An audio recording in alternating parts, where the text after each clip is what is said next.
जानती हूं मैं मरने वाली। कितना वक्त है मेरे पास? इतना वक्त है सत्या कि आपको उम्मीद नहीं छोड़ना चाहिए। उम्मीद सिर्फ इंतजार करवाती है, सच्चाई नहीं बदलती। कितना वक्त है मेरे पास? 1 साल, 2 शायद।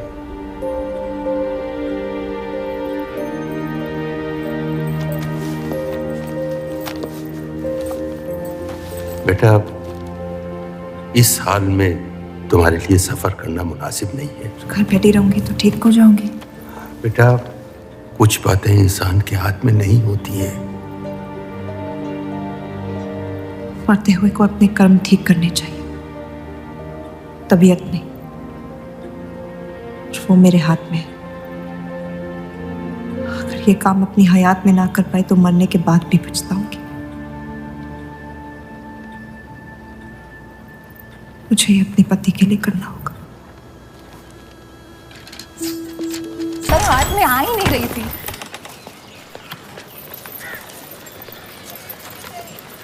तुम अंदर जाओ। आप फिर आ गई। रूप, आपसे तो होगा नहीं पिताजी। मेहरबानी करके जाइए यहाँ से। मेहरबानी करके एक बार और मेरी विनती सुन लो रूप। देखिए सत्या जी, जब आपके पिता ने हम पर वो सारे एहसान किए थे, हमें पता नहीं था कि एक दिन उनकी बेटी उनके एहसानों को ब्याज समेत वापस लेने आ पहुंचेगी। मैं ब्याज लेने नहीं आई हूँ रूप, बल्कि आपसे एक एहसान मांगने आई हूँ। माफ़ी चाहती हूँ, मैं आप पे ये एहसान नहीं कर सकती। मेरी आज़ादी बिकाऊ नहीं है। आप गलत समझ रही हैं रूप। या शायद मैं ही सही समझ रही हूँ। मैं आपकी जिंदगी से बस 1 साल मांग रही हूँ रूप, क्योंकि मेरी जिंदगी में सिर्फ 1 साल बचा है।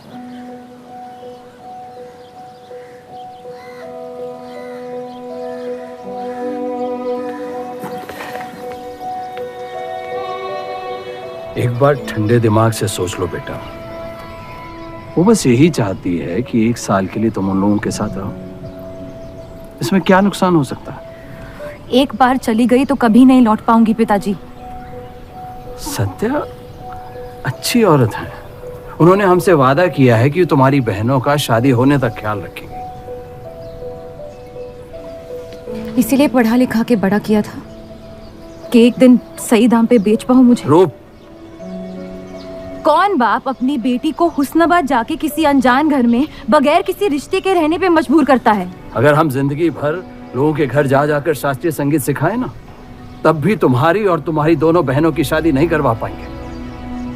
और एक बड़ी बहन होने के नाते तुम्हारा ये फर्ज है। हम जबरदस्ती नहीं कर रहे हैं बेटा। सत्या को हम बचपन से जानते हैं। वो हमसे बेहतर तुम्हारा ख्याल रखेंगे। बाकी फैसला तुम्हारे हाथ में।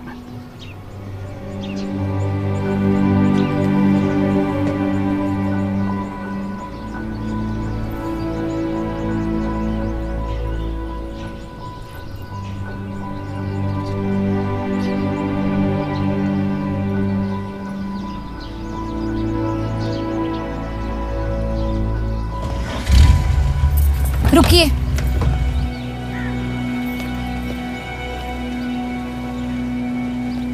चलूंगी मैं आपके साथ, लेकिन मेरी एक शर्त है। आपके पति को पहले मुझसे शादी करनी पड़ेगी।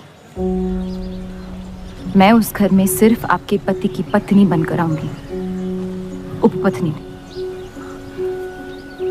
रूप, मैं बस इतना चाहती हूँ कि जब तक मैं जिंदा हूँ आप मेरे पति को जान लो, समझ लो, ताकि आपके गुजरने के बाद आपके पति मुझसे शादी कर ले।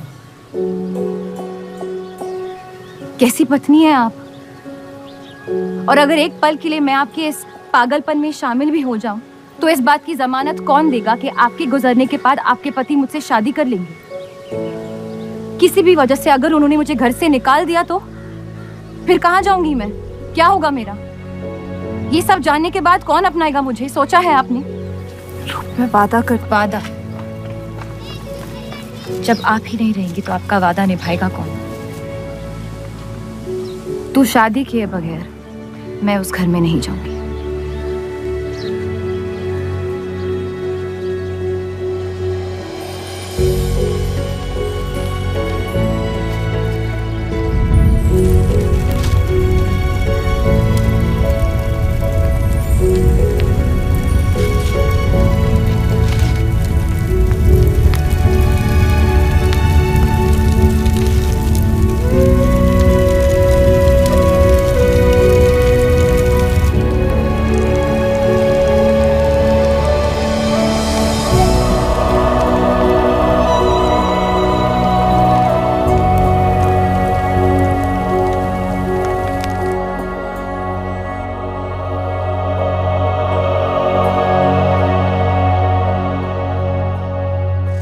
दो और लड़कियां बाहर बी के यहाँ गाना सीखने आई हैं। उनके सामने अपनी पतलून बंद रखना।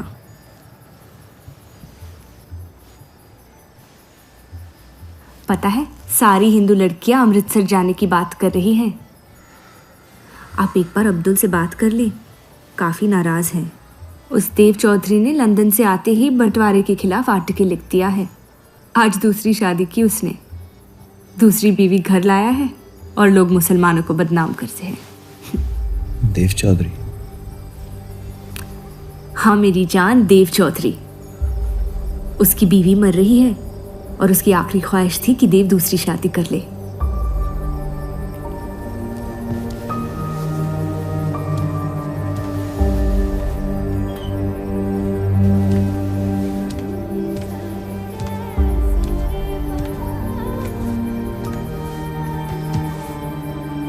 क्या हुआ जफर?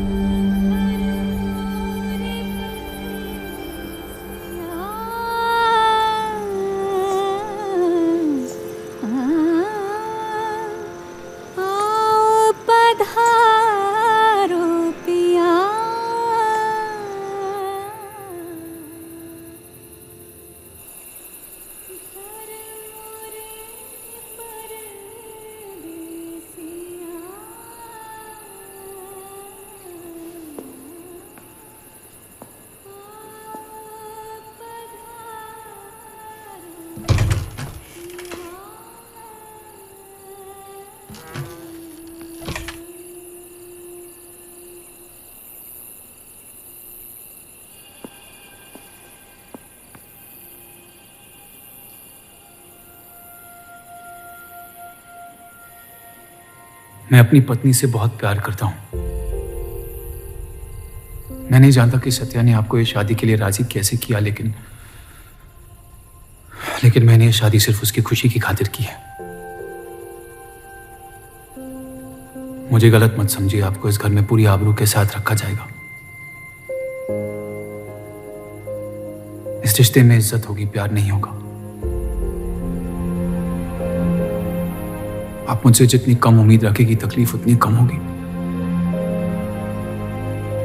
उम्मीद करता हूं कि आपका दिल मुझसे बड़ा हो और वक्त के साथ आप मुझे माफ करती रहे।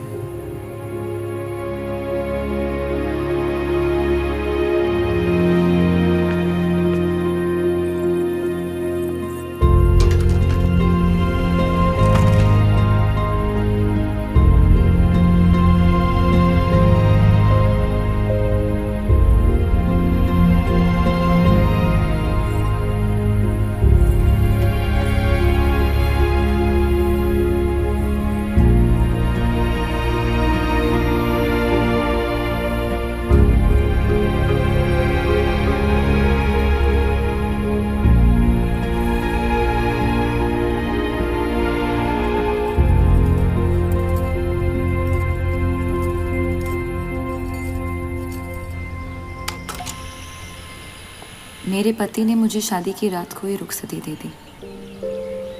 क्योंकि आपने एक ऐसे आदमी से शादी की जिससे आप कभी पहले मिली भी नहीं थी। बल्कि कई दिनों तक मैं जानती भी नहीं थी वो दिखते कैसे हैं। मेरे गुस्से में लिए गए एक फैसले ने हम चारू की जिंदगी बर्बाद कर दी।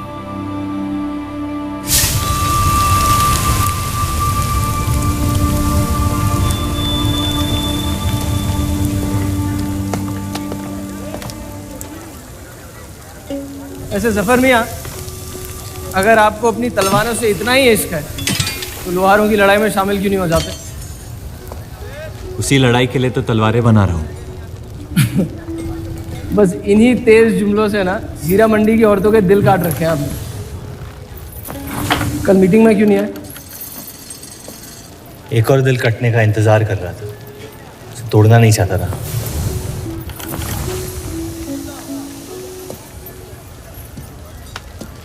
देखिए जफर मियाँ, अगर औजार बनाने की मशीनें आ गई ना तो हमारे कारखाने बंद हो जाएंगे। इस बार हमारी कौम पे नहीं, हमारे पेट पे हमला हुआ। एक तरफ अल्लाह अल्लाह करते हो और दूसरी तरफ डरते रहते हो। अगर हम मेहनत करें तो कभी बेरोजगार नहीं होंगे। और रही आपके आवाम हक पार्टी की मीटिंग और बंटवारे की बात, तो मैं हरामी हूं। मुझे खुद के अब्बा ने उनका नाम तक नहीं दिया। जो आदमी अपने हक के लिए नहीं लड़ा, वो आवाम के हक के लिए क्या लड़ेगा? चलिए छोड़िए।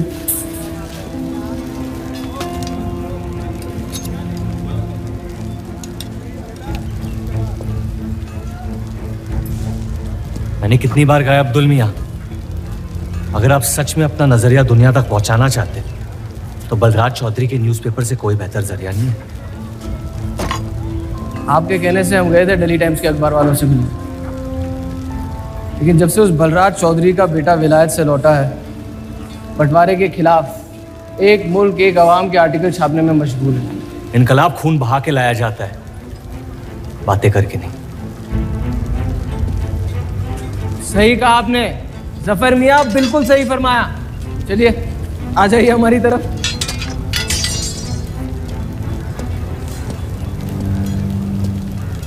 गलत ना समझे मुझे, भाई आप मेरे, जान दे सकता हूँ, लेकिन सिर्फ आपके लिए। बस मुझे इन चौधरियों के मसलों से दूर रखिए अब अब्दुल मियाँ।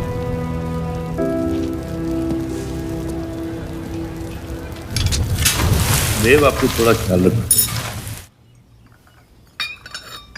ये एक मुल्क एक आवाम का आर्टिकल लोगों को हजम नहीं हो रहा। धर्म के नाम पे अंग्रेज हमारे देश का बंटवारा कर रहे हैं, जिससे फ्यूचर में किसी का फायदा नहीं होगा। लेकिन उनके बिना हम अपना देश भी तो नहीं संभाल पा रहे। उसके बारे में क्यों नहीं लिखते हैं आप? वक्त के साथ हम सब सीख लेंगे, अगर साथ में रहे तो। इस मकसद का मसीहा तुम्हें किसने बनाया? मैं बस एक आवाज हूं जिसमें लोगों तक पहुंचने की ताकत है, या बहकाने की ताकत? या उन्हें सही राह दिखा रहा हूं, जिस सही राह में यकीन आप भी करते हैं, बस सियासत से डरते हैं। ये मत भूलिए कि हम यहाँ माइनॉरिटी हैं और मुस्लिम लीग दिन ब दिन ताकतवर होती जा रही है। आप अपने दिमाग से सोचें, दिल से नहीं। अगर मैं ऐसा कर पाता तो फिर बात ही क्या थी। कभी कभी दिमाग का दिल से हार जाना जरूरी होता है।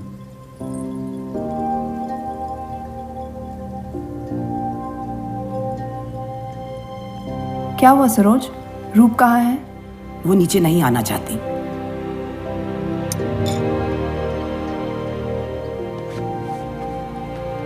चलता हूं। कोई बात नहीं, उन्हें उनका नाश्ता कमरे में ही दे दे। जी।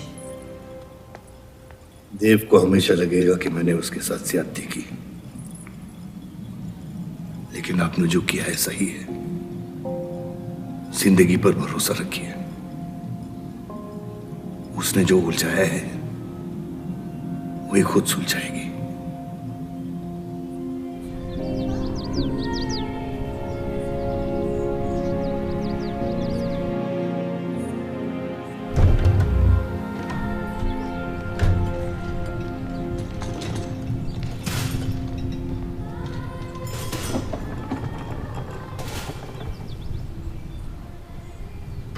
ये आवाज कहाँ से आ रही है?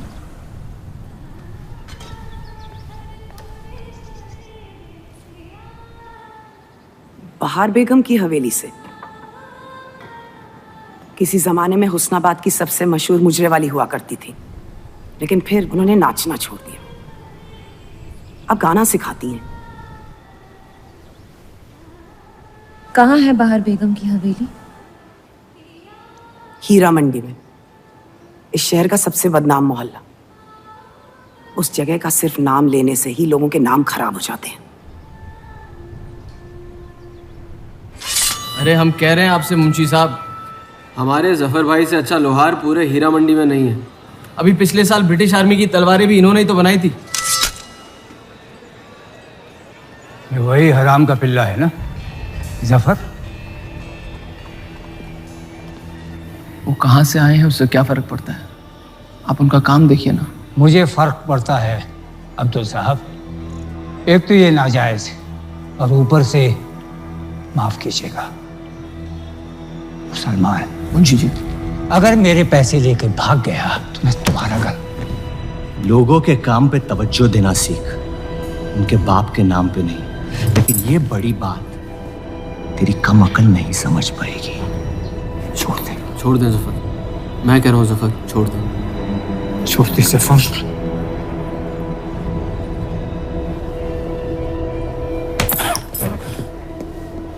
जफर!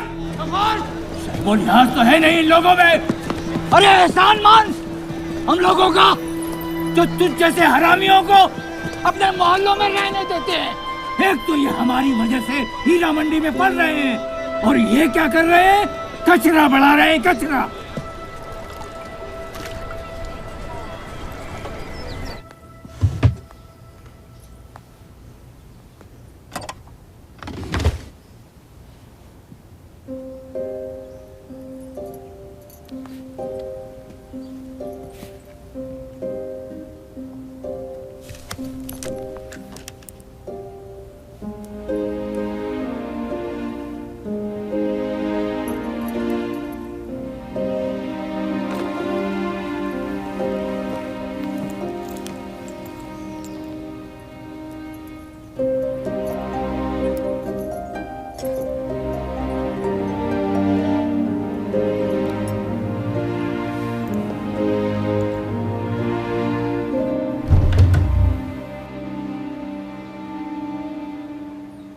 रूप,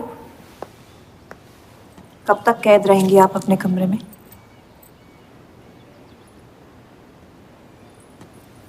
अब आप शादीशुदा हैं, आपकी भी कुछ जिम्मेदारियां हैं इस घर में।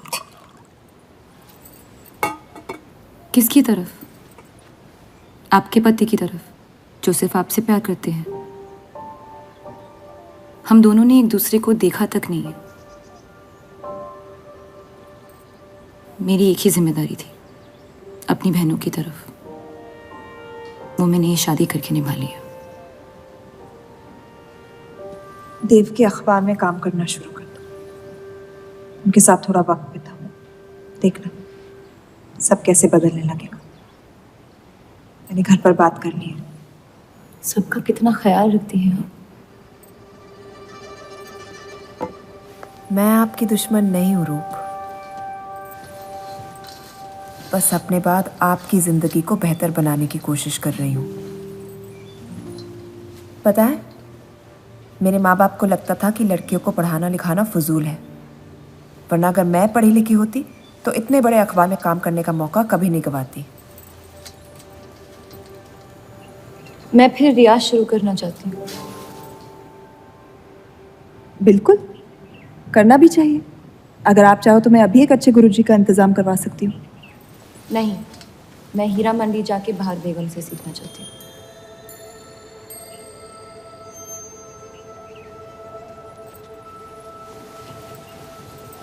कम वक्त में काफी ज्यादा जान गई हैं शहर को आप, पर इस घर के उसूल को नहीं जानती। आप संगीत सीख सकती है, मगर हीरा मंडी कभी नहीं जा सकती। अगर मुझे हीरा मंडी जाने नहीं दिया तो फिर मैं अखबार के लिए भी काम नहीं करूंगी। मत करो, कैद कर लो अपने आप को अपने गुस्से में, लेकिन याद रखना, अपनी किस्मत आपने खुद लिखी है, अपनी मर्जी से।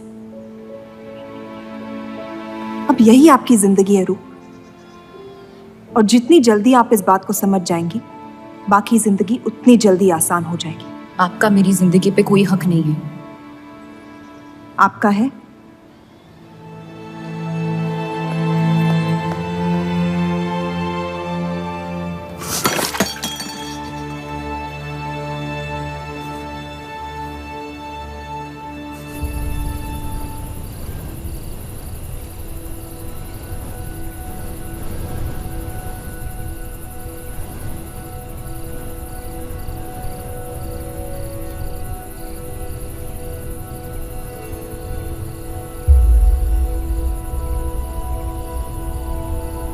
हरगिज़ नहीं।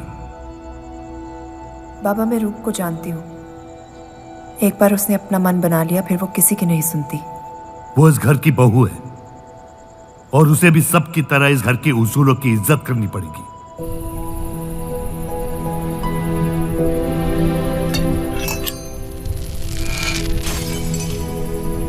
आपके कहने पर हमने उन गलियों की तरफ देखा तक नहीं, लेकिन हम रूप से ये उम्मीद नहीं रख सकते। इससे पहले वो कोई गलत कदम उठा ले, हमें उसे जाने की इजाजत दे देनी चाहिए। और यही एक मौका है देव और रूप को करीब लाने का।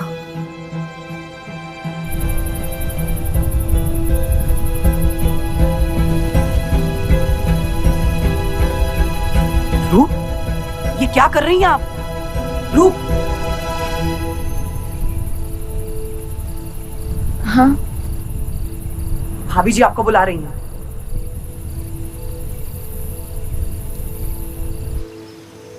मेरी जिद और उनके उसूल के बीच मेरी जिद जीत गई।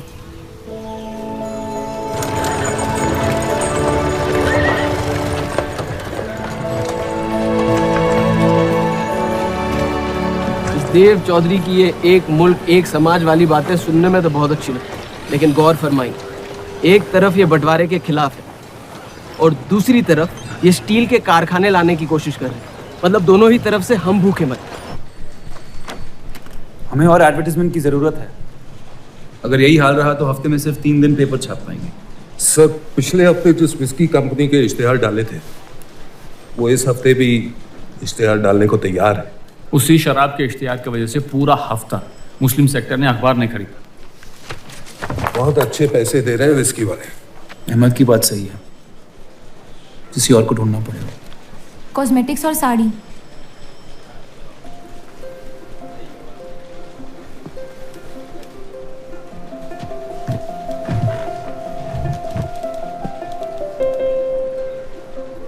काजल और कपड़ों से तो किसी को एतराज नहीं हो सकता। शराब के बदले लक्स साबुन का इश्तेहार डालते हैं पेपर में। इन इश्तेहारों की वजह से औरतें भी पेपर खरीदेंगी। माफी चाहती हूँ, बस ख्याल आ गया तो बोल दिया। मैं देव चौधरी से मिलना चाहती हूँ। और आप कौन? रूप, उनकी पत्नी।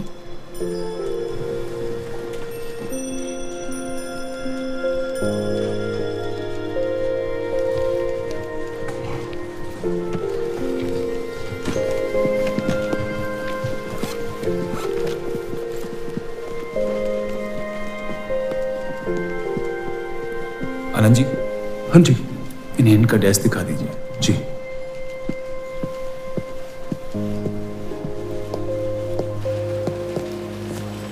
माई सेल्फ अनंत पाल। नमस्ते। वैसे ये कौन है?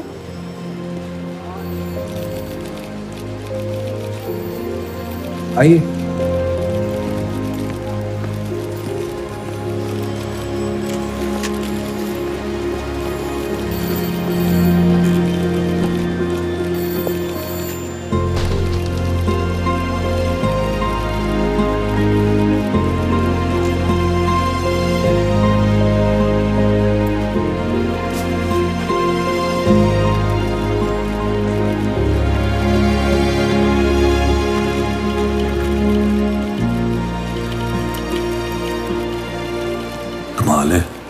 पति पत्नी एक दूसरे को जानते तक नहीं।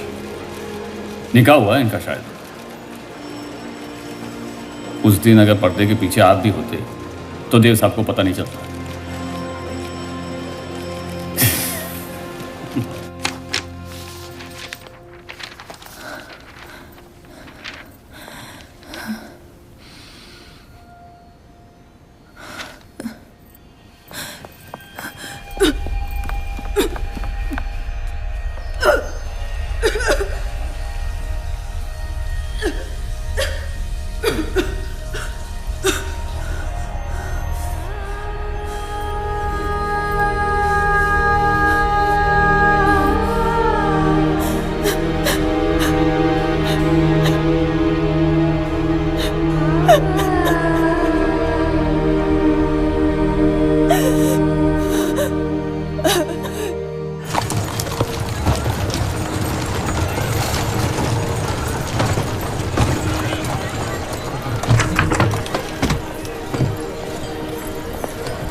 हीरा मंडी का सबसे बड़ा त्योहार दशहरा। पर यह मोहल्ला इस शहर की लंका है।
एक अरसे के बाद ऐसी आवाज सुनी है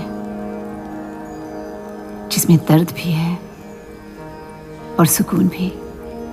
अपना फैसला बदलने के लिए शुक्रिया। अभी तो सिर्फ तारीफ की है, शुक्र बेइज्जती का करते हैं, क्योंकि असली काबिलियत उसी से मिलती है।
बोलिए।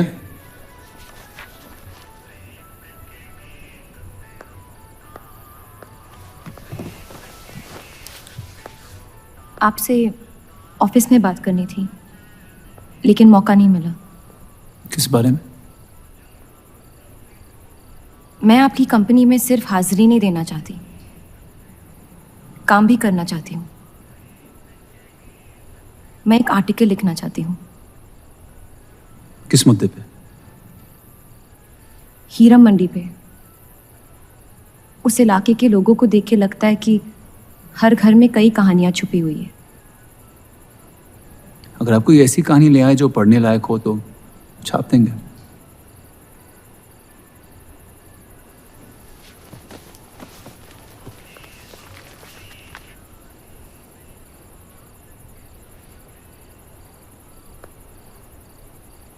मैं जानती हूँ हम दोनों इस रिश्ते में गिरफ्तार हैं, और इसमें मेरा हाथ भी है। बस आपको बताना चाहती हूँ कि मेरे आपसे या इस रिश्ते से कोई अरमान नहीं है। ये शादी नहीं, समझौता है, और आप जब चाहे इससे रिहा हो सकते हैं। मैंने कभी इस शादी को तोड़ने का जिक्र नहीं किया है, लेकिन आपके ख्यालात जान के खुशी हुई। शुक्रिया।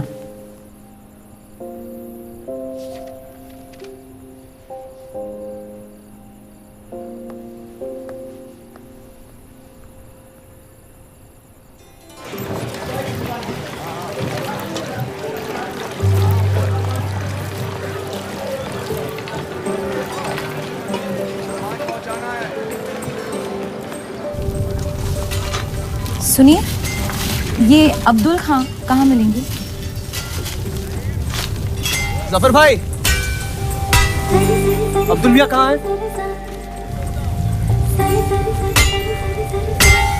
ये उनसे मिलने आई है। जाइए।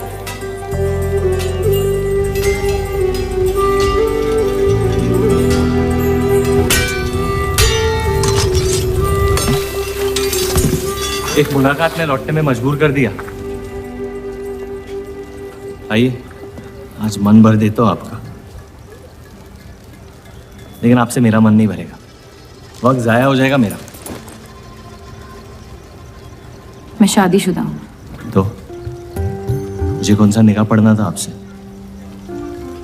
मैं अब्दुल खां से मिलना चाहती हूँ। क्यों? आपको क्यों बताऊं? तो फिर मैं आपको क्यों बताऊं कि अब्दुल कहाँ है? मैं हीरा मंडी और उसकी लोगों की कहानियों पर एक आर्टिकल लिखना चाहती हूँ। तो इसलिए आप तवाइफ के कोठे पे आई थी? ये कोई तरीका है बात करने का? तवाइफ को ताजमहल कह दूंगा तो उसकी किस्मत नहीं बदल जाएगी। सारी औरतों को एक ही नजर से देखते हो? नजर तो एक ही रहेगी, लेकिन आप चाहें तो नजरिया बदल सकती है मेरा। मेरे ऐसे कोई शौक नहीं है। होंगे भी कैसे? अपनी शादी के हालात में गिरफ्तार जो है। लेकिन अगर आप चाहें तो आपके अधूरे अरमां पूरे कर सकता हूं मैं। बहुत ज्यादा बदतमीज है आप। शुक्रिया। अब्दुल,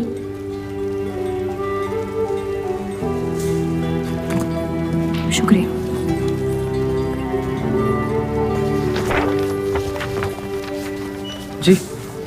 जी, मैं डेली टाइम्स से हूँ।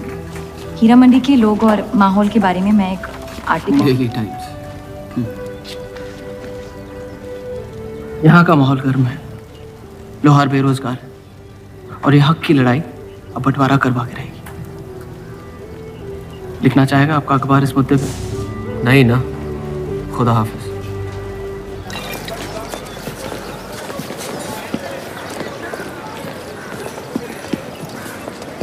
क्या चाहिए? उसका जवाब मत देना। बस पूछना चाहता हूँ, आपका काम हो गया? आपको अचानक क्या हो गया? नहीं, वो अब्दुल मियाँ बड़े तंग मिजाज के, पूरा दिन बंटवारे के लड़ाई में उलझे रहते हैं। हमें क्या लेना? जब तक हमारा इलाका हमारा है, सब ठीक है। चलो, शुक्र है कम से कम अपने इलाके की तो इज्जत करते हैं आप। मुझ पे यकीन करना मुश्किल हो सकता है, जानता हूं। और क्यों है इस इलाके से इतना लगाव? खूबसूरत लड़कियां रहती हैं यहाँ। खूबसूरत भी और आसान भी।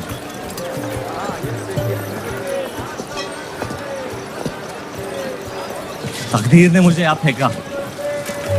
जिंदगी कुचलने ही वाली थी, लेकिन इस सड़क ने मुझे बचा लिया, चलना सिखा दिया। मेरी फतेह हो गई और नाम पड़ गया जफर। अब यही मेरा घर है। ये गलियां नहीं होती तो मेरी कोई पहचान नहीं होती।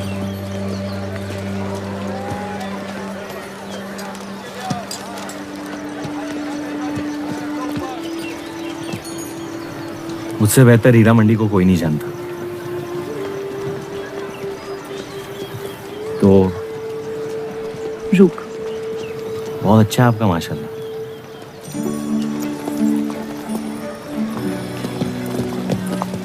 तो यहाँ कोई कहानी ढूंढने आई, अपनी छुपाने? ढूंढने।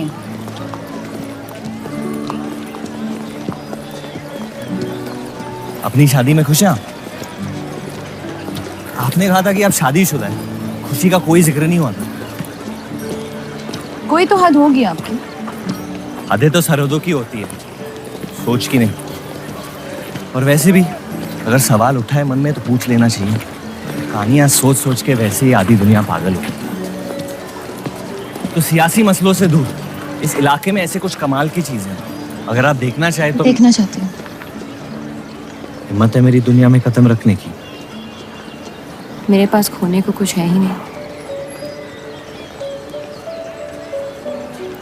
और वैसे भी आपसे तो बेहतर ही होगी आपकी दुनिया। ठीक है, तो अगले जुम्मे को मिलते हैं। कलाम बात, फिक्र ना करें, मैं इजाजत या कीमत के बगैर औरतों को हाथ नहीं लगाता।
अगर जफर भाई सांड पे 7 सेकंड से ज्यादा टिक गए तो जीत जाएंगे।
इतनी जल्दी आपसे तुम तक का सफर तय कर लिया आपने? क्यों बुलाया मुझे यहाँ?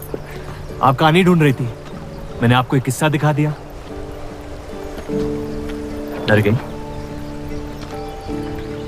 क्यों? तुम मर सकते थे। मौत हक है, और मुझ जैसे नाजायजों के पास ना कोई खास मकसद होता है, ना ही आपकी तरह कुछ खोने को होता है। इसलिए मौत से डर नहीं लगता। जिस दिन मोहब्बत हो जाएगी, मकसद भी मिल जाएगा और मौत से डर भी लगने लगेगा। अफसोस, आपकी ख्वाहिश शायद कभी पूरी नहीं हो पाएगी। मजा आता है मुझे इस खेल में। मैंने तुम जैसा नमूना कहीं नहीं देखा। है ही नहीं मुझ जैसा मैं कहीं।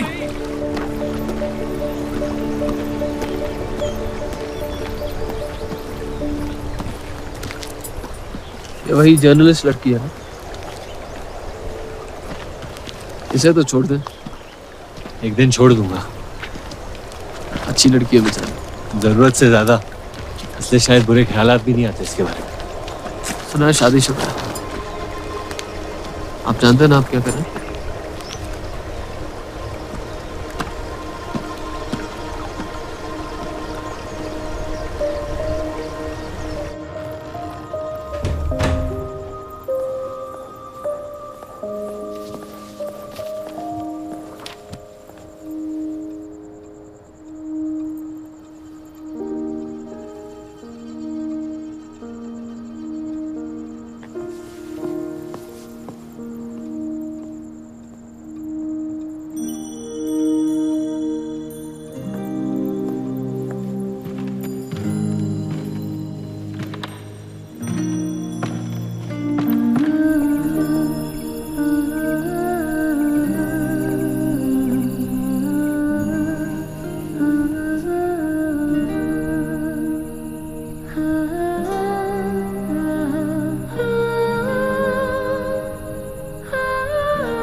जितनी घर वालों से दूर हो रही थी, ये छापने लायक नहीं है।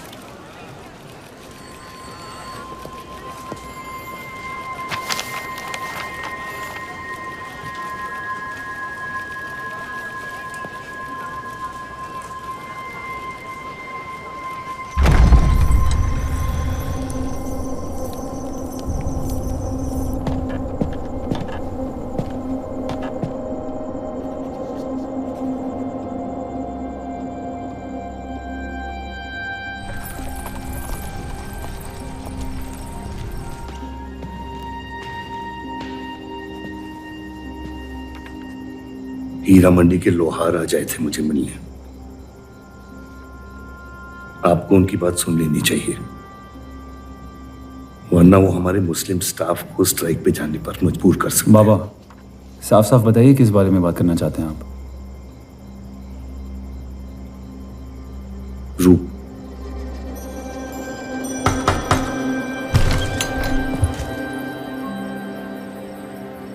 तो वाइफ आजकल घर तक आती है मुजरा करने। माफी चाहते हैं, हम गलत पते पे आई है। रूप को बख्श दे जफर। कब तक असलियत से मुंह फेरते रहोगे? जब तक असलियत जिंदा रहे। आप ही से सीखा है। आपको अचानक रूप की इतनी फिक्र क्यों हो रही है? इस सब में रूप की कोई गलती नहीं है। इस सब में मेरी भी कोई गलती नहीं थी। अगर सीखना है तो मर्द बनकर अपनी मुश्किलों से लड़ना सीखो। अपनी जिंदगी के लिए किसी को जिम्मेदार मत ठहराओ। वही तो मुश्किल है बाबा। आप जैसे मर्द से कुछ नहीं सीखना चाहता मैं। आप अब्दुल को इस्तेमाल करके अवाम को उनकी प्रेस के खिलाफ भड़का रहे हैं, मोर्चे करवा रहे हैं, और हम आपसे कुछ नहीं कह रहे हैं। लेकिन रूप दूसरों की गुनाह की सजा, दूसरों की नहीं, उसे आपकी गुनाहों की सजा दी जा रही है अम्मी। आपने एक शादीशुदा मर्द के साथ इश्क किया, बच्चा पैदा करके सड़क पे फेंक दिया। ऐसा न कहीं। 17 साल के थे हम, मोहब्बत हो गई थी उनसे, और आज तक उससे हम रिहा नहीं हो पाए। गलती हो गई जिसे आज तक मैं सुधार नहीं पाया। होशो हवास में की गई गलती नहीं होती, बेईमानी होती है। और आज तक आपने अपने इस गुनाह को कबूल करने तक की हिम्मत नहीं की। हमारी मोहब्बत ने हमें खुद कर्ज बना दिया था। हमने बच्चा इसलिए रखा ताकि बलराज के और करीब हो पाए, लेकिन वो हमसे और दूर चले गए। हमने सोचा बच्चे की शर्म से भाग रहे हैं, आपको छोड़ देंगे तो वापस लौट आएंगे। फिर हम समझ गए कि वो आपसे नहीं हमसे भाग रहे थे। हम आपको लेने वापस आए थे, लेकिन आप नहीं। है कि हुई चीजें अक्सर सड़ जाती है अम्मी। हमारा रिश्ता भी अब हमेशा के लिए सड़ चुका है। अब आपकी मैयत के अलावा मेरे पास और कोई वजह नहीं है आपके पास लौटने की। देव,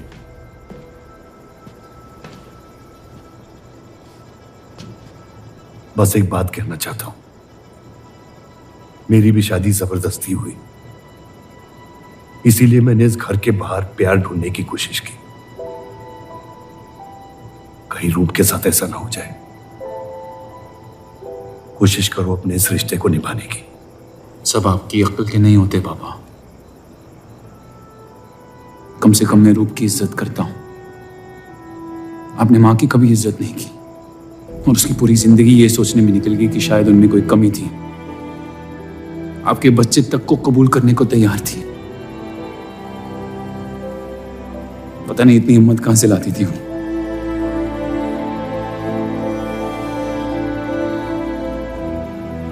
अगर आप मान जाते तो हमारा घर बिखरने से बच सकता था, लेकिन आपका घमंड आपकी गलतियों से भी बड़ा था।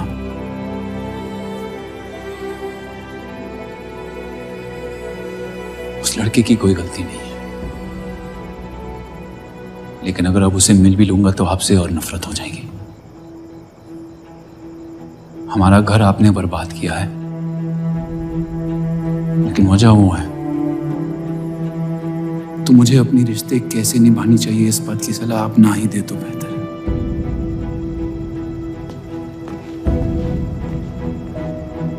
बलराज चौधरी ने अपने जायज बेटे को मेरे हिस्से की दौलत, शोहरत और इज्जत दे दी, तो बदले में मैं उसके बहू को छीन लूंगा। और मेरे पास कुछ खोने को तो है नहीं। हरामियों का कोई वजूद नहीं होता, उनका कोई ईमान नहीं होता, किसी को उनकी जरूरत नहीं होती है। यही सुन सुन के बड़ा हुआ हूं मैं। लेकिन अब बस, जिस लड़की को वो अपना घर आबाद करने के लिए लेके आए थे, उसी लड़की से मैं उनका घर बर्बाद कर दूंगा। फिर क्या होगा? ये सब करने से आपको अपने अब्बा, अपना बचपन, अपनी इज्जत, अपना हक वापस मिल जाएगा। अपनी आंखों से नफरत हटाएं, फिर उस लड़की की मोहब्बत देख पाएंगे आप। इंतकाम की आग ने आपको अंधा बना दिया है। अपने अब्बा को बर्बाद करने के तैश में आप खुद को बर्बाद कर रहे हैं। मंजूर है, सब कुछ फना कर दूंगा। उन्हें पता भी नहीं चलेगा कि उनकी तबाही हुई कैसे। जिस आदमी ने मेरा इनकार किया था, वो खुद आके मुझसे माफी मांगेगा, और तब उसकी उम्मीद पर मैं ऐसी आग लगाऊंगा कि जहन्नम भी 2 पल देखते रह जाएगा। उसे अपनी कर्मों की सजा मिलकर रहेगी, और उसके बदले में अगर मेरे कर्म बिगड़ जाए तो वो भी मुझे मंजूर है। अम्मी,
जफर को हीरा मंडी में पहचानते सब थे, लेकिन वो है कौन ये कोई नहीं जानता था। वापस जाने का मन नहीं करता? वापस जाने की वजह ही नहीं है। पीढ़ियों से हम ये काम कर रहे हैं, हमारे बच्चे इसी की खा रहे हैं। अब अगर ये अंग्रेज औजार बनाने की मशीन ले आए तो लोहार बेरोजगार हो जाएगा। आज हमारे साथ हो रहा है, कल किसी भी कारीगर के साथ हो सकता है।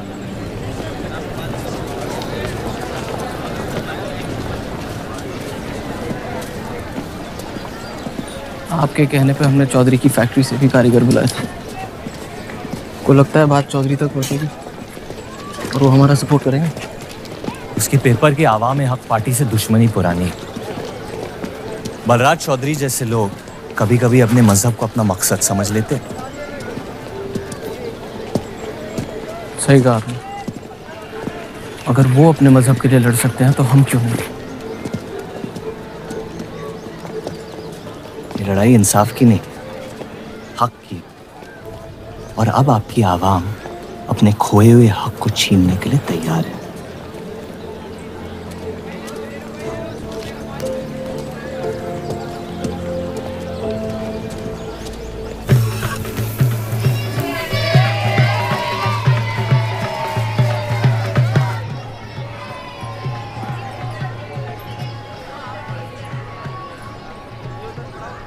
सत्या चौधरी मरने वाली है। गुजरने वाली, कैंसर की बीमारी से।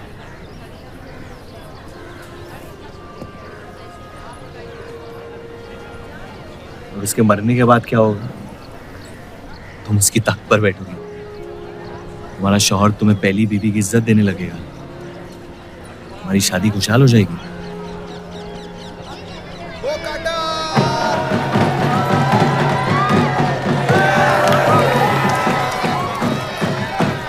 ये त्योहार बहुत पसंद हुआ करता था मुझे। फिर क्या हुआ?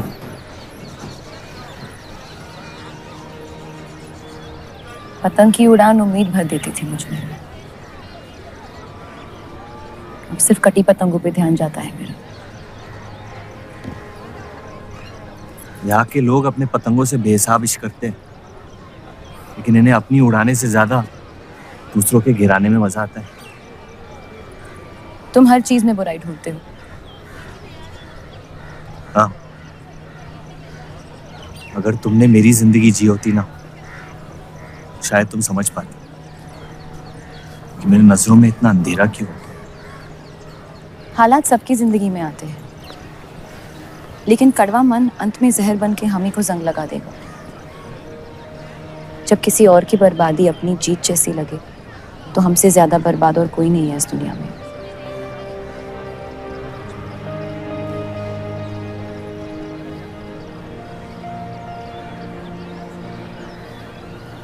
तुम्हें कभी प्यार हुआ है?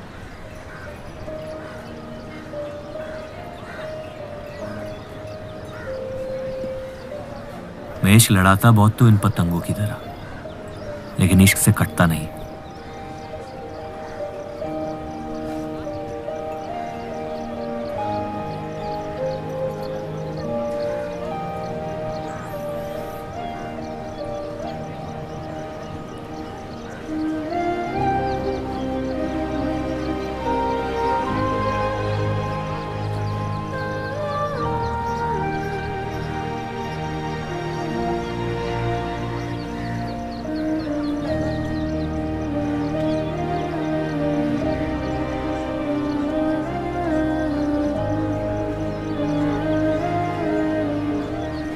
निकलना चाहिए, वरना ये शाम हमसे आगे निकल जाएगी।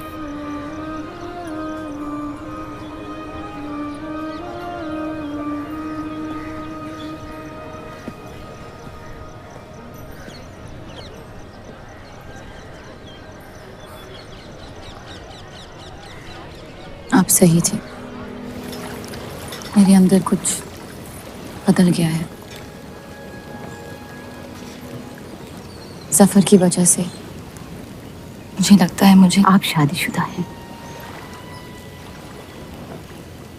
वो शादी नहीं सौदा है।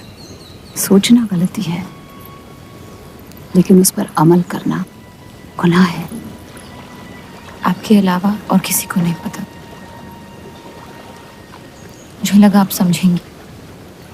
कोठा चलाते इसका मतलब ये नहीं कि धोखा देने के लिए हमसे इजाजत ली जाए।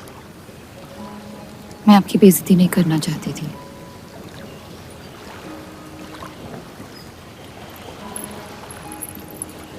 आपके शौहर अच्छे इंसान हैं।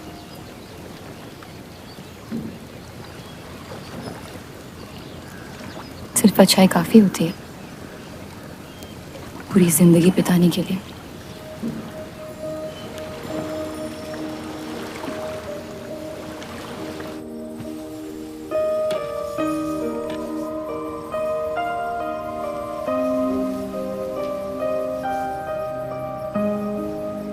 क्या हुआ?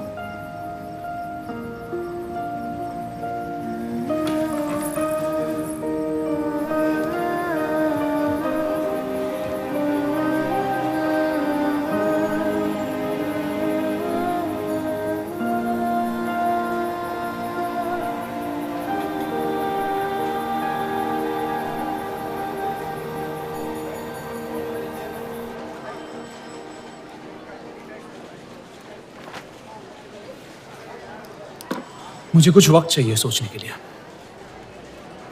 सोचना क्या है? अगर स्टील इंडस्ट्री आ गई तो सब लोहार बेरोजगार हो जाएंगे। क्या ये खबर छापने लायक नहीं? लेकिन इंडस्ट्रीज आने से देश का बहुत फायदा हो सकता है और आप सब उन फैक्ट्रियों में काम कर सकते हैं। हम गुलामी नहीं करते। सवाल देश की तरक्की का है, किसी की गुलामी का नहीं।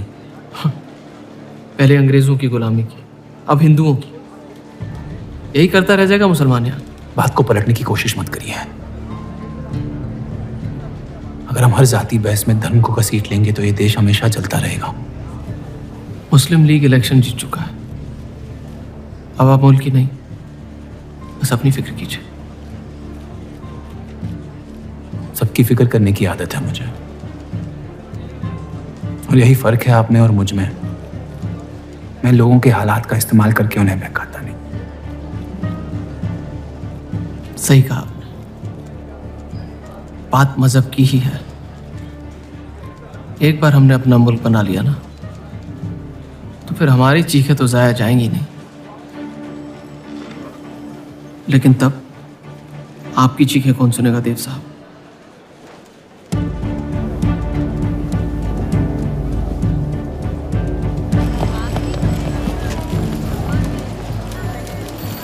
ये देव चौधरी की दूसरी बीवी है।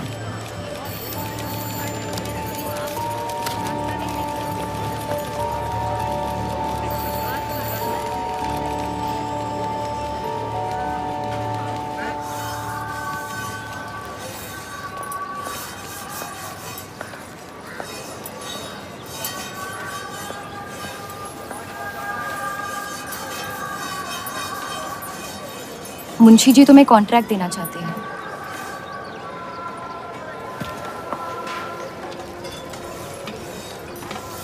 और बदले में तुमने उन्हें क्या दिया? सिर्फ हिंदू होने की वजह से तुम्हारी बात मान ली उन्होंने? मैं खैरात नहीं लेता। मैं मदद कर रही हूँ, खैरात नहीं। और मैंने मांगी थी मदद आपसे। जैसा हूं ठीक हूं। हर चीज में बुराई क्यों ढूंढते हो? अच्छाई से डर लगता है। उसे अक्सर बदले में कुछ चाहिए होता। मैंने तुम्हारी जमानत ली है। मुंशी जी को समझाया कि हीरा मंडी तुम्हारा घर है और बदले में मुझे कुछ नहीं चाहिए।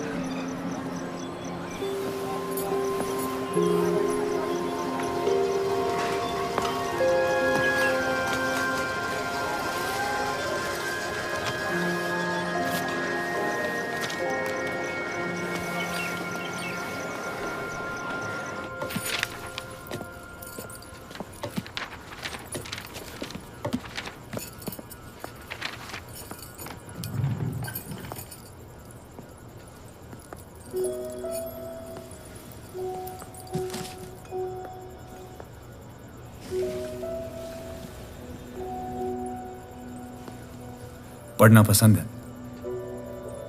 बहुत। आपको? बहुत। वो कैबिनेट मिशन का आर्टिकल बन गया? नहीं, कुछ बात नहीं बन रही है। शायद वो हमारा आखिरी आर्टिकल हो जिससे आप एक मुल्क एक अवाम की सोच को आगे बढ़ा सके।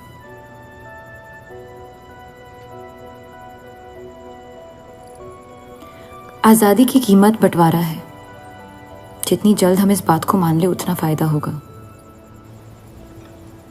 वो लोग आपका नजरिया कभी नहीं समझेंगे।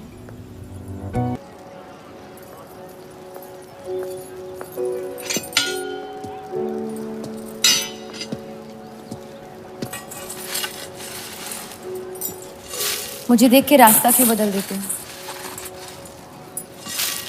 तुम्हें शहर दिखाने में इतना मशगूल हो गया था कि अपनी जिंदगी के रास्ते भूल गया। मैं हुस्नाबाद छोड़ के जा रही हूँ।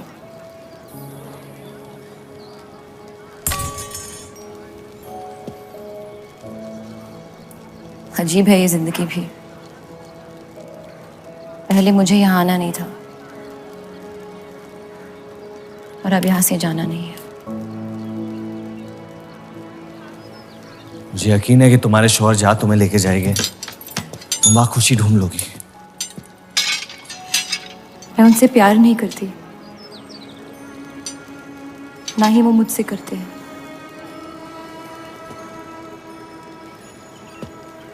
कब तक जीती रहूंगी ये झूठ में? कुछ रिश्ते कर्जों की तरह होते हैं, उन्हें निभाना नहीं, चुकाना पड़ता है। तुम जो भी करने की कोशिश कर रहे हो उससे किसी का फायदा नहीं हो रहा। कभी कभी नुकसान रोक लेना फायदे से बेहतर होता है। जज्बात को रिवाजों की गुलामी नहीं करनी चाहिए। इस दुनिया के सारे गुनाहों में से सबसे बड़ा गुनाह कौन सा है पता है? अपने मन को मारना। मेरे मन में तुम्हारे लिए कुछ नहीं है रूप। मुझे तुम पे यकीन क्यों नहीं होता? क्योंकि तुम यकीन नहीं इश्क करना चाहती हो। बर्बाद हो जाओगी। दर्द के अलावा कुछ नहीं दे सकता मैं तुम्हें। मंजूर है। तुम जानती नहीं मुझे, मेरी जिंदगी को, या उस वजह को जिस वजह से मैं तुम्हारे करीब होना चाहता था। और वो वजह मोहब्बत नहीं है।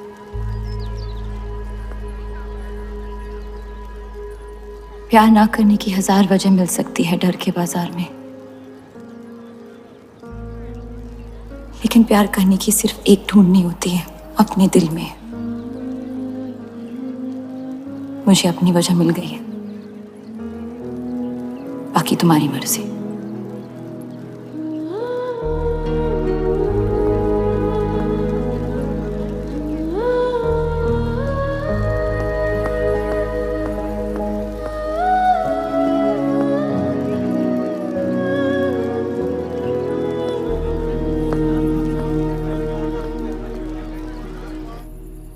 आप लोगों को जल्दी हुस्नाबाद छोड़ने की तैयारी करनी चाहिए। मैं आपके बगैर कहीं नहीं जाऊंगा।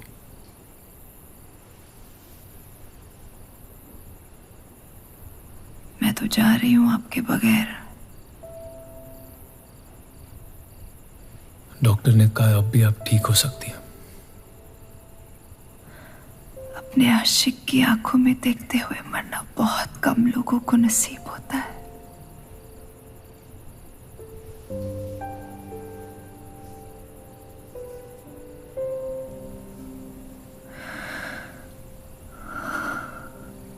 सुकून के आंसू है, बह जाने दीजिए। मेरा सुकून तो लेके जा रही हैं आप। अब क्या करूंगा जिंदगी का मैं?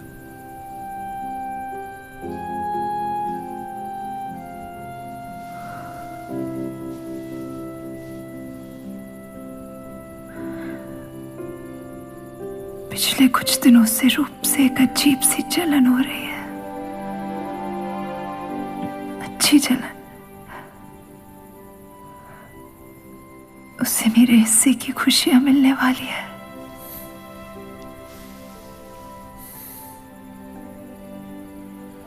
आपकी जगह कोई नहीं ले सकता। मैं उसे अपनी जगह देना चाहती हूँ।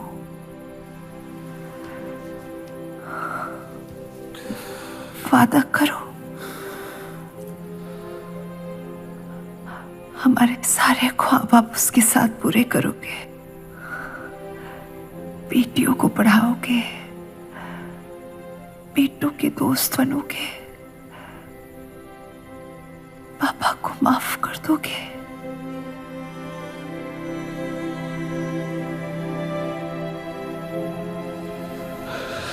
मुझे मत छोड़ो सत्या, रुक जाओ।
उनकी कमी महीनों तक हमारे साथ रही। तो उनके गुजरते ही आप लोगों ने हुस्न-ए-बात छोड़ दिया? काश छोड़ दिया होता। सर, अब्दुल की पार्टी अब बहुत ताकतवर हो गई है। इस आर्टिकल के बारे में एक बार फिर सोच लेते हैं।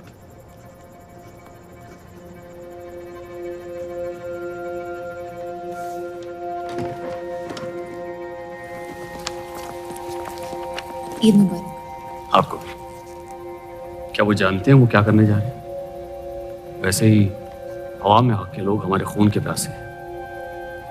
इस आर्टिकल के बाद यहाँ के लोहार हमें जिंदा जला देंगे।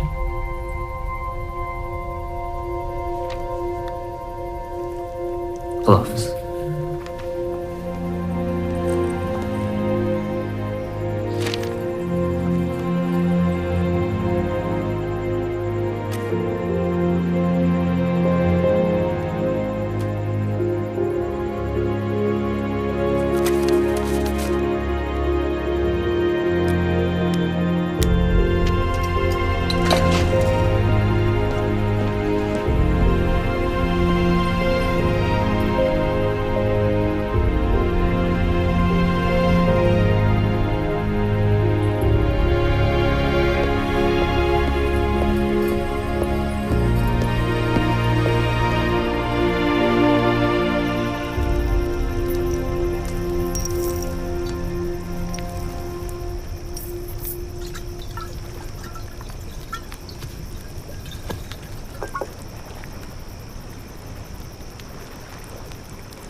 जश्न के मॉल में रंज बना रहे हैं।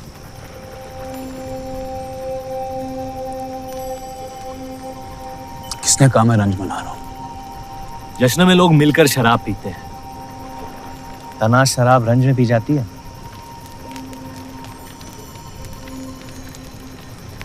बस अपनी जिंदगी से कुछ लम्हे चुरा के अपने आप के साथ वक्त बिताना चाहता हूं। लोगों की तरस से भरी आंखों से थक गया हूं। मैं भी।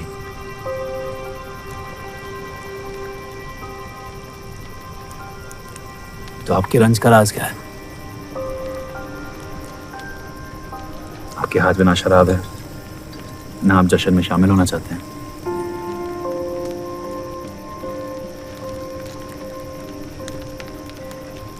अनजानों को राज बताना बहुत आसान होता है, मन भी हल्का हो जाता है और इज्जत भी बनी रहती है। मुझे इश्क हो गया है शादीशुदा लड़की से। देंगे? मुसलमान हूँ। ईद मुबारक। शुक्रिया। और वो इश्क करती है आपसे? मेरे इश्क से कई ज्यादा। तो फिर मुश्किल क्या है? काश आप उसके शोहर होते, ये किस्सा यही निपट जाता।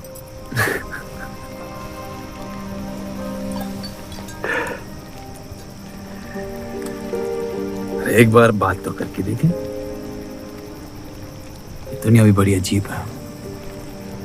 कोई किसी से बात नहीं करता, बस सीधे जंग पे निकल जाते हैं।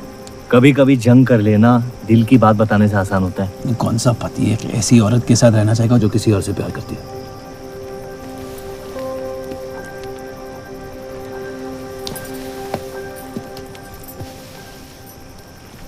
लेकिन इसमें एक और राज है।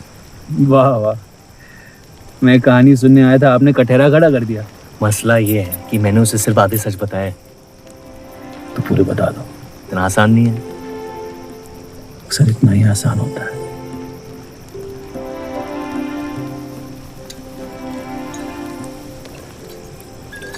खैर, आपकी कहानी क्या है? बस अपनी टूटी हुई किस्मत के टुकड़े समेट के आगे निकल जाना चाहता हूँ, लेकिन पता नहीं शुरुआत कहाँ से करूं। पहला टुकड़ा जिस जख्म से हुआ उसे ढूंढिए, बाकी टुकड़े अपने आप मिल जाएंगे।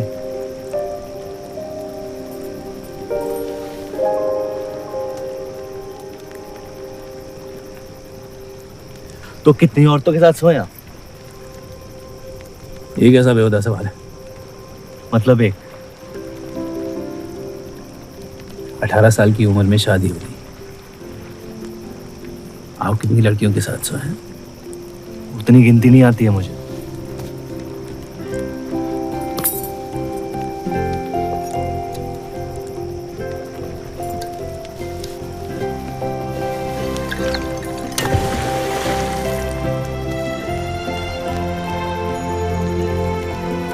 कभी जिंदगी में चीखे आप? आइए, आज गला फाड़ के जिंदगी को बोल देते हैं, उसके धोखों से हारेंगे नहीं हम।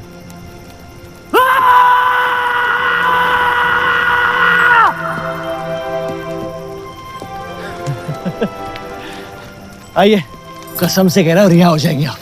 कोशिश कीजिए।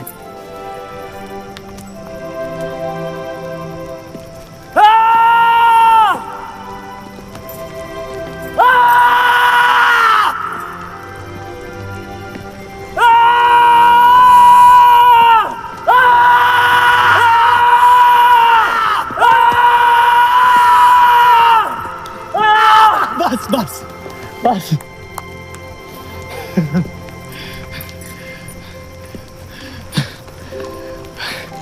कसम से एक ही लड़की के साथ जिंदगी भर।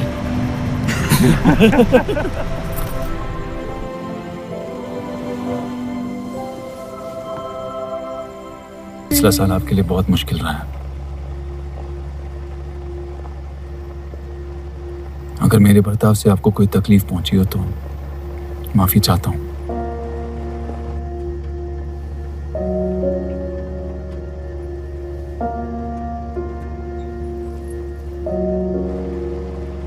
अब या तो आप अलग हो सकती हैं या शादी को एक और मौका दे सकती हैं।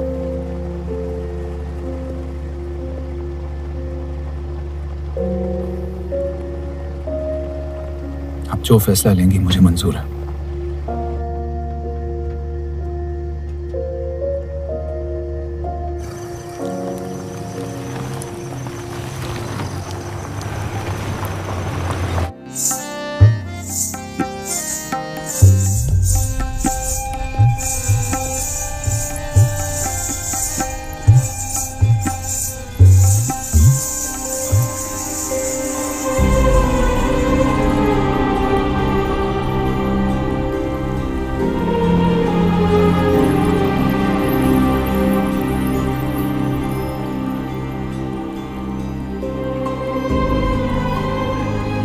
आपके कोठे के दरवाजे हमेशा खुले रहते हैं?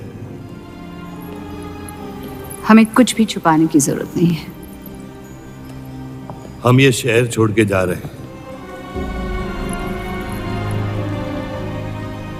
अलविदा तो आप बहुत साल पहले कह चुके हैं। बताइए, आज कौन सी तकलीफ देने आए हैं? वक्त बदल गया, लेकिन आप नहीं बदली बाहर जा। अब अपने बेटे को इस्तेमाल करके आप हमारे खानदान को तबाह करना चाहती हैं। समझाइए उसे, रूप हमारी बहू है। खुदा के मजाक का भी जवाब नहीं। जिस आदमी ने इतनी जिंदगियों का तमाशा बनाया, आज वो अपनी इज्जत बचाने के लिए गुजारिश करने आए हैं। वक्त ने आपको भी नहीं बदला बलराज साहब। हमने आपको साफ साफ समझाया था कि हमारा रिश्ता गलत था, लेकिन आप सच्चाई बर्दाश्त नहीं कर पाई और जिंदगी भर हमसे धोखा करने का तमाशा करती रही। तो क्या यही कहकर तसल्ली देते रहे आप अपने आप को? रिश्ता गलत था तो क्यों बार बार लौट के आते थे हमारे दरवाजे पे? मोहब्बत आपको भी हुई थी बलराज साहब, लेकिन समाज के डर से एक दिन अचानक कूड़े की तरफ फेंक दिया हमें। घिन आती है आपकी खुदगर्जी पर। मेहरबानी करके यहां से निकल जाइए।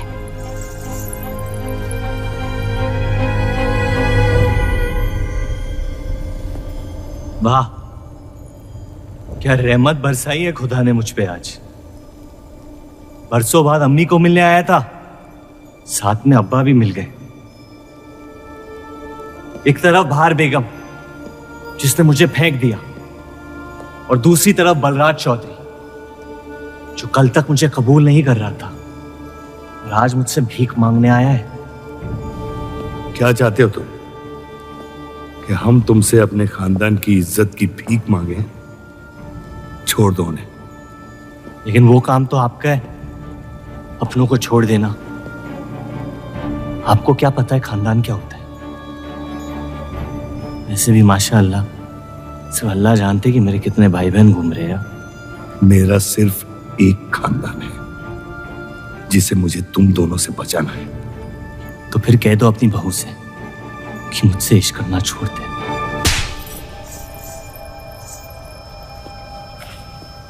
मैंने कहा था ना, गिरा दो इसे। इसकी पैदाइश ने हमारे रिश्ते का कत्ल कर दिया। क्या आपकी असलियत को जाहिर कर दिया? यह हमारी औलाद नहीं है, हमारी एक गलती का नतीजा है जिसे हम जिंदगी भर रिहा नहीं कर पाएंगे। जफर, छोड़ दो इन्हें। जफर,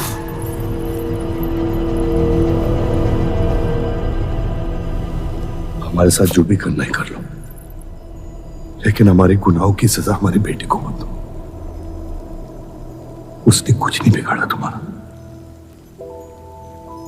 मेरी मुलाकात हुई थी उससे आज। सब कुछ है उसके पास, खुशी के अलावा।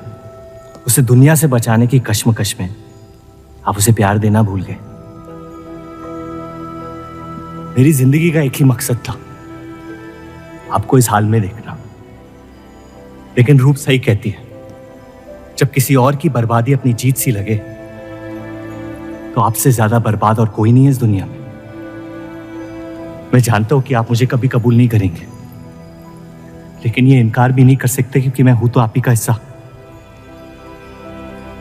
बस मुझे अपने बेटे के हिस्से से रूप दे दे। मोहब्बत करता हूं उससे, इसके अलावा और कुछ नहीं मांगूंगा। रूप और देव की शादी से दूर रहो सफर, वरना अंजाम पूरा होगा। रूप की मोहब्बत मेरा हक है जिसके मालिक आप नहीं हैं, और ये हक मैं लेके रहूंगा। जफर,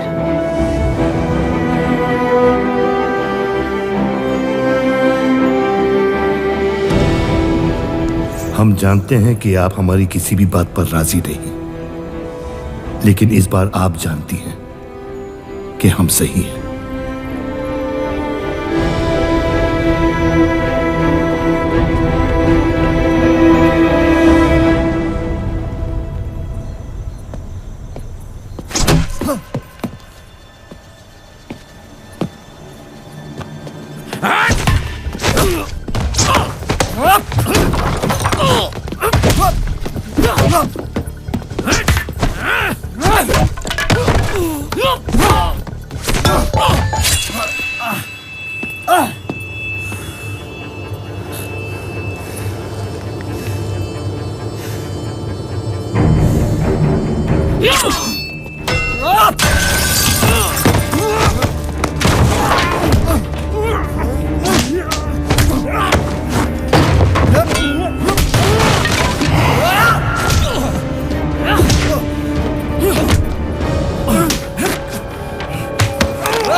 वो हीरा मंडी से आपको कोई मिलने के लिए आए हैं।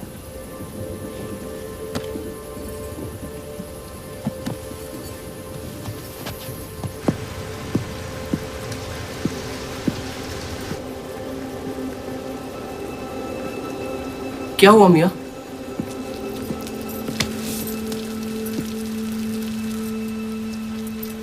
ये सब उस औरत की वजह से हो रहा है। मुझे तो यकीन भी नहीं हो रहा कि चौधरी इस हद तक गिर सकता है आपको तकलीफ देने के लिए। इसमें रूप का कोई हाथ नहीं।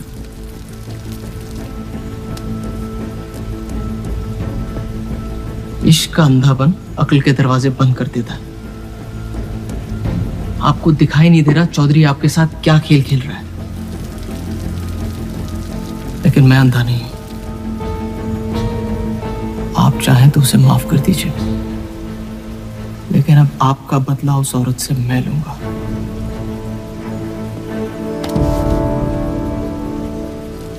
अगर उसे हाथ लगाया तो हमारे रिश्ते के साथ आपकी गर्दन भी काट दूंगा मैं।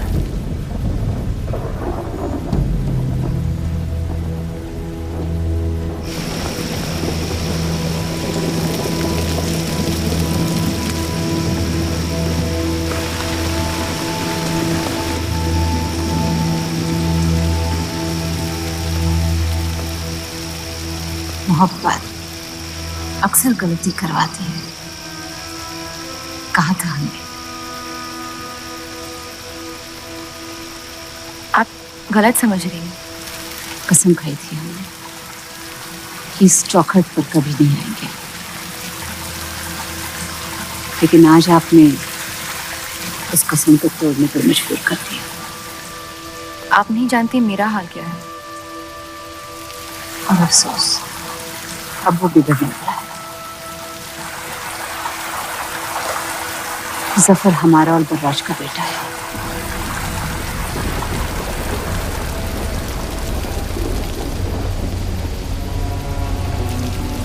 उसने आपका इस्तेमाल किया है इस घर को बर्बाद करने के लिए। वो मोहब्बत करता है मुझसे, देखा है मैंने उसकी आंखों में। शुरुआत से झूठ बोला उसने आपसे।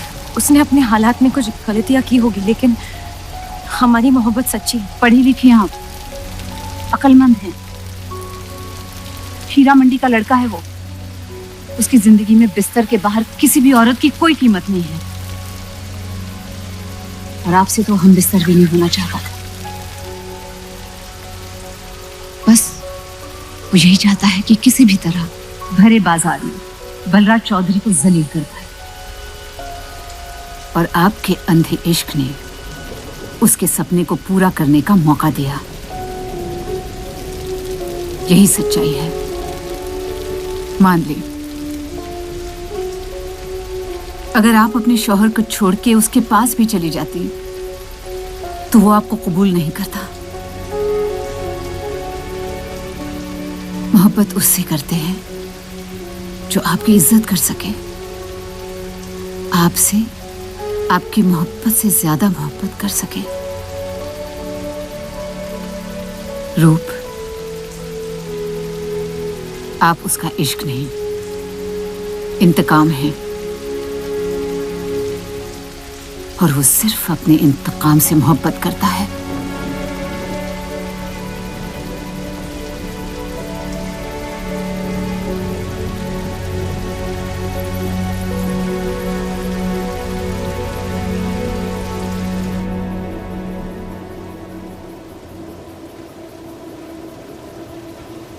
खानदानी लड़ाई जीतने के लिए आपने इतने साल हमें सियासी जंगों में फंसा दिया। सही कहते हैं सब, हरामियों का कोई ईमान नहीं होता।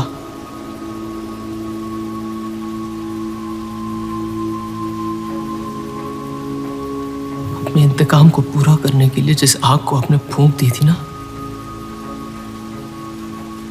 अब उसी आग से ये शहर जला दूंगा। अब आप अपने अमाल का अंजाम रोक नहीं पाएंगे।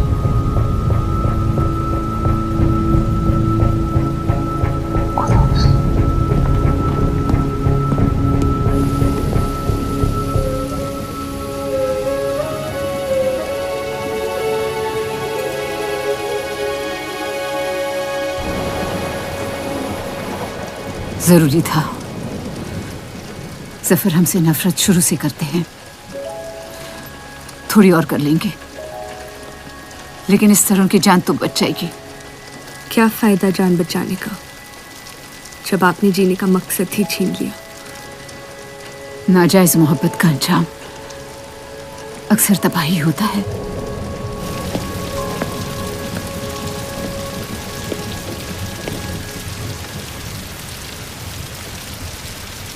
जफर नाम है उसका, तुम्हारा भाई, जिसे तुम ईद के दिन पे मिले थे।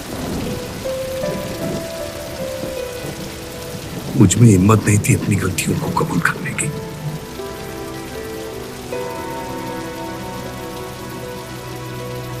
माफ कर दो मुझे।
मुझे हीरा मंडी में किसी से प्यार हो गया था।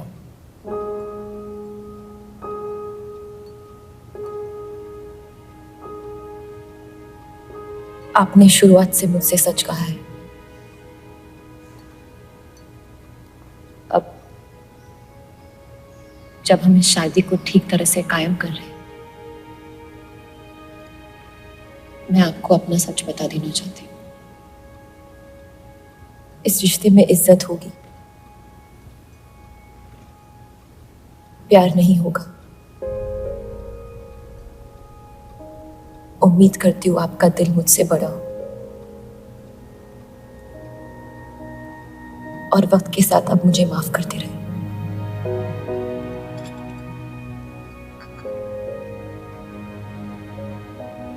आप किसी से प्यार करती थी?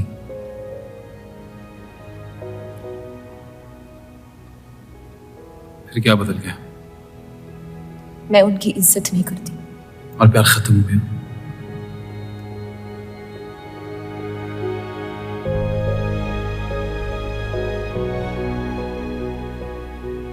आपने कहा आप इस रिश्ते को कायम करना चाहती हो, अब क्यों?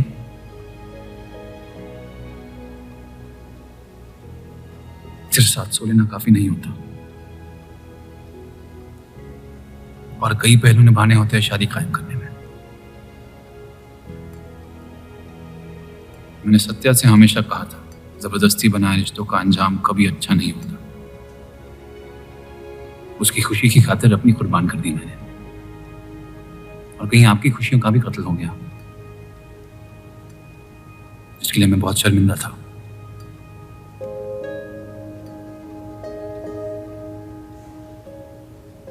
वक्त के साथ वो शर्मिंदगी शायद चाहत में बदलने लगी।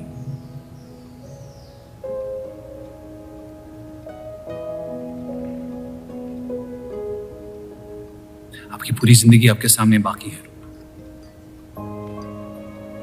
गुस्से में किए फैसले अक्सर गलतियों में तब्दील होते हैं। एक बार अपने आप से सच बोल के देखिए, इस रिश्ते को और मुझे उतनी इज्जत तो दे ही सकती हो।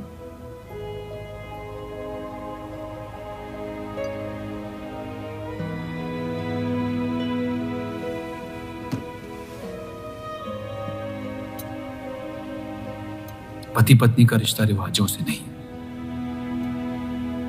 प्यार से बंधना चाहिए।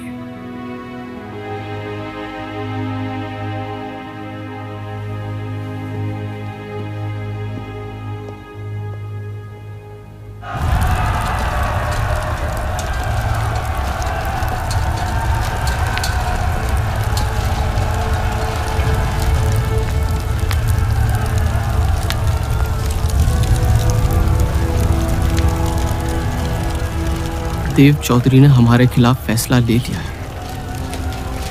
मैंने भी एक फैसला लिया,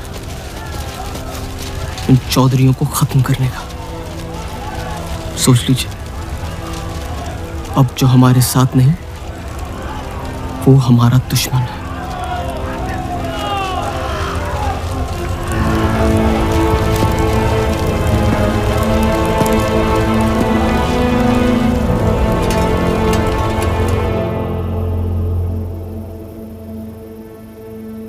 सरोज जी,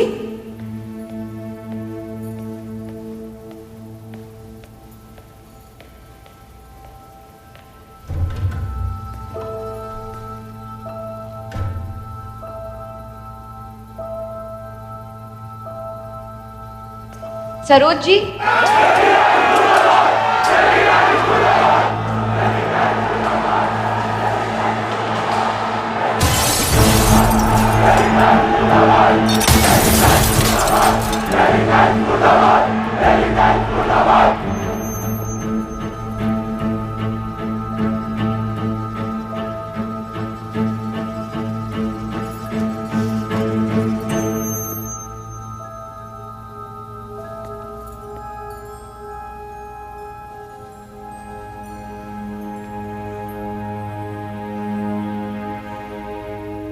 माफ कर दो मुझे।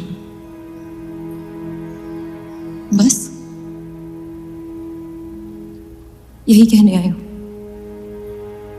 क्या फर्क पड़ता है, वैसे भी तुमने अपना फैसला ले लिया है ना? पूरी शिद्दत से तुमसे प्यार किया और बदले में तुम ईमानदारी तक नहीं कर पाए।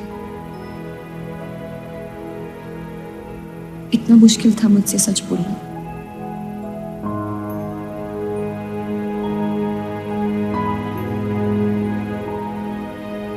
पूरी जिंदगी दिल में एक चीज भर के रखी थी,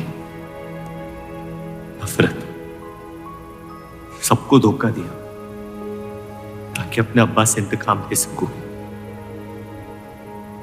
तुमने मेरे नफरत को बेघर कर दी और मेरे दिल में मोहब्बत भर दी। तो मेरे दिल को बदल रही थी, मैं डर गया तुम्हारी मोहब्बत से, जो सब इस घर से चाहता था तुमने मुझे दिया। अगर तुम्हें सच कहता तो खो देता। झूठ बोल के पा लिया क्या मुझे? हम एक दूसरे के नसीब में नहीं है रूह, यही खुदा की मर्जी। तुम्हें कभी मुझसे प्यार हुआ ही नहीं? अगर मुझे इसका जवाब देना पड़ा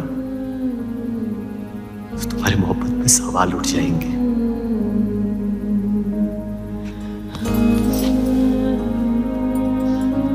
तुम कभी सीधा जवाब क्यों नहीं देते जफर?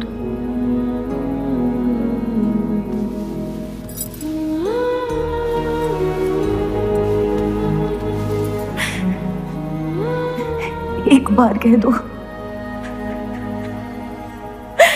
एक बार कह दो मोहब्बत करते हो मुझसे।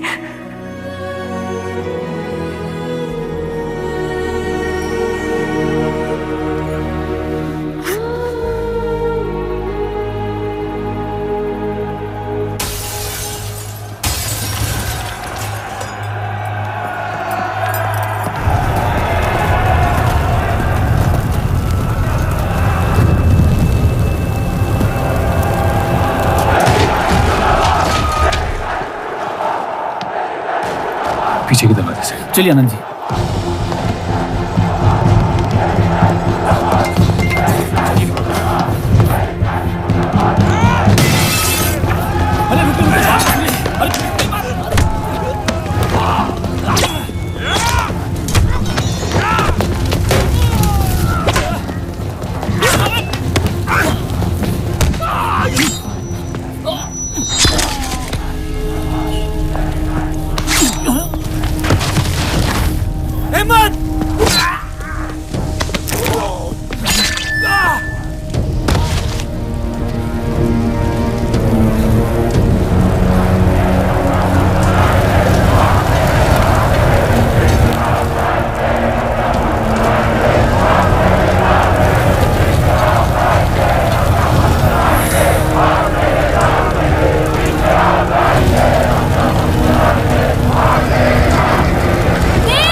कर दो तीनों को।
हम इन्हें पनाह नहीं दे सकते। सारे हिंदुओं को मुसलमानों के घरों में ढूंढा जा रहा है।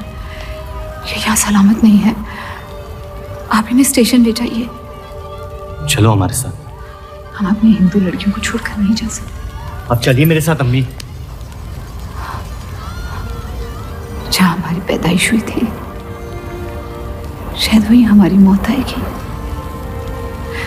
जाइए, अब जाइए।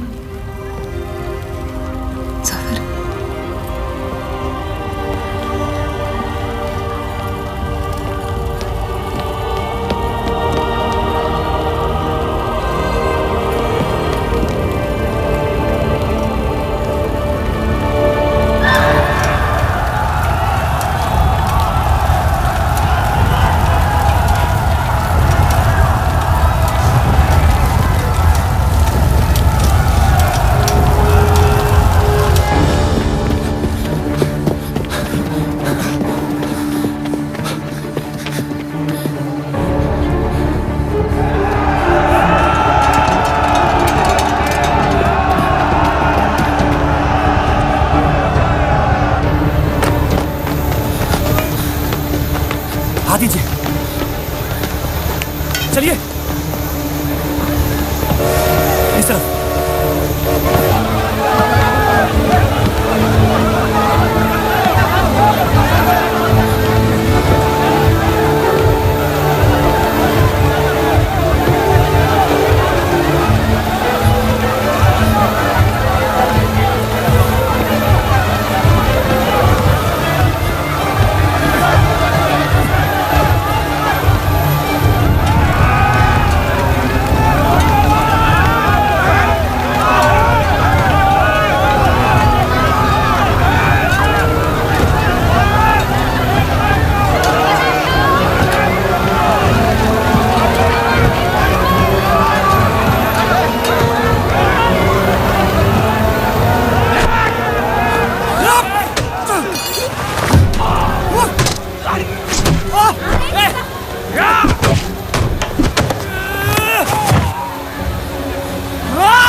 आप लोग ट्रेन पे चढ़िए, मैं नहीं रुकता हूँ। मार देंगे आपको।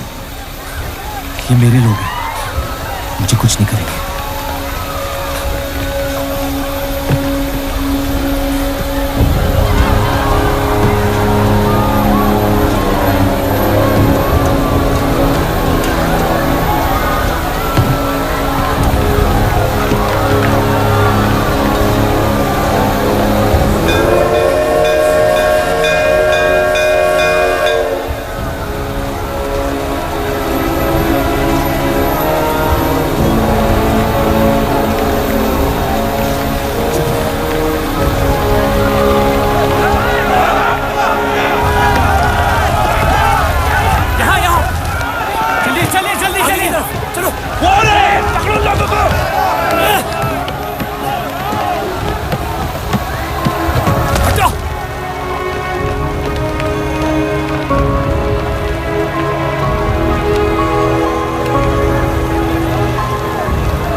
छोड़ दे अब्दुल मियां, छाने दे उन्हें मेरी खातिर।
जानता नहीं कि मुझे जलाया गया या दफनाया गया, लेकिन मेरी नाजायज जिंदगी को मकसद मिल गया, मोहब्बत।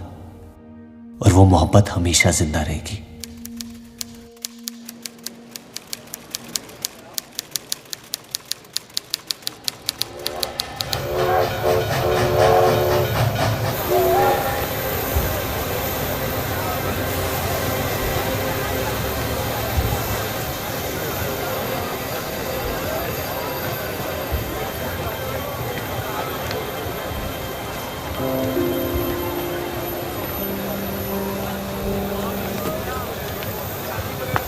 लकीरें खींच लेने से दुनिया छोटी या बड़ी नहीं हो जाती, बस हजारों जिंदगियां बिखर जाती हैं। अक्सर उन बिखरी हुई जिंदगियों में दिल टूटने का गम दो लोगों को जोड़ देता है।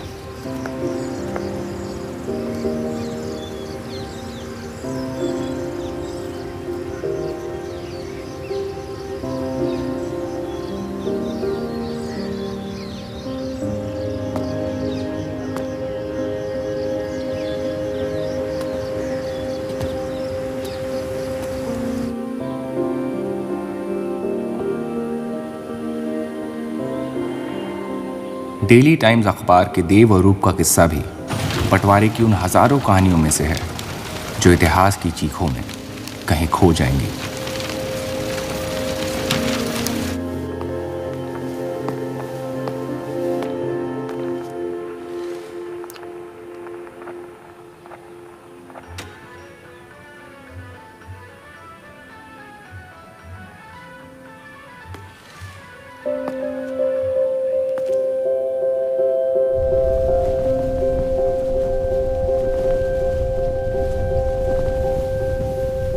मोहब्बत और नफरत दोनों के रंग लाल हैं, लेकिन फर्क ये है कि नफरत से दुनिया बर्बाद हो जाती है और मोहब्बत में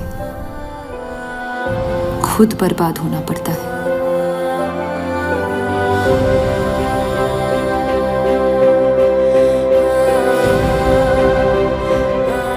फिर भी कलंक अक्सर मोहब्बत पे लगते हैं।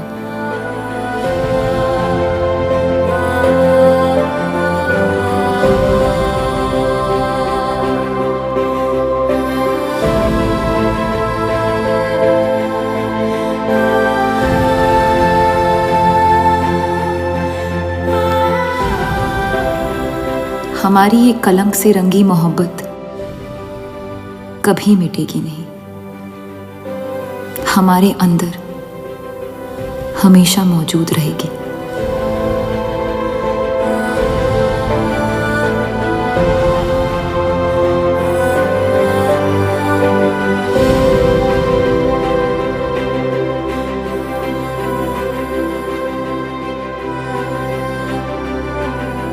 अब फैसला आपके नजरिए का है।